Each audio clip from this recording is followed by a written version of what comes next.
നീ എങ്ങോട്ടാ? രാധയെ അയാൾ അവളുടെ ജോലിയിൽ നിന്ന് പിരിച്ചുവിട്ടു. എന്തിന്? അത് അയാളോട് അന്വേഷിക്കാൻ പോവാ. അവളുടെ ജോലി പോയപ്പോ നിനക്ക് സഹിക്കാൻ പറ്റുന്നില്ല അല്ലേ? ഞാനൊരുത്തൻ ഇവിടെ തെരുവാധാരായി നടക്കുന്നതിൽ നിനക്ക് ഒരു വിഷമവും ഇല്ല. തൊലിവെളുപ്പുള്ള ഒരു പെണ്ണിനെ കണ്ടപ്പോ ഞാൻ നിനക്ക് ആരും അല്ലാതായി. ഞാനിവിടെ ജോലിയില്ലാതെ തെണ്ടിക്കോട്ടെന്നോ? അതെ. നീ അല്ലേലും മനസാക്ഷി ഇല്ലാത്തവനാണ്.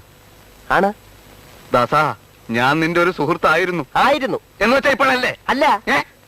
Bad workers blame their tools എന്ന് ഇംഗ്ലീഷിലൊരു ചൊല്ലുണ്ട്. അതുകൊണ്ട് സ്വന്തം കഴിവുകേട് മറയ്ക്കാൻ ഉപകരണങ്ങളിൽ പഴിചാരുക. കൈയക്ഷരം മോശമായതിന് പേനയെ കുറ്റം പറയുക. മരം വെട്ടറിയാത്തതിന് കോടാലിക്ക് തെറി വിളിക്കുക. ജോലി സ്വന്തമായിട്ട് അന്വേഷിച്ച് കണ്ടുപിടിക്കണം. ശേഷം ഭാഗം സ്ക്രീനിൽ കാണാമെന്നല്ലേ പറഞ്ഞു പോയത്. എന്നിട്ട് എന്തായി?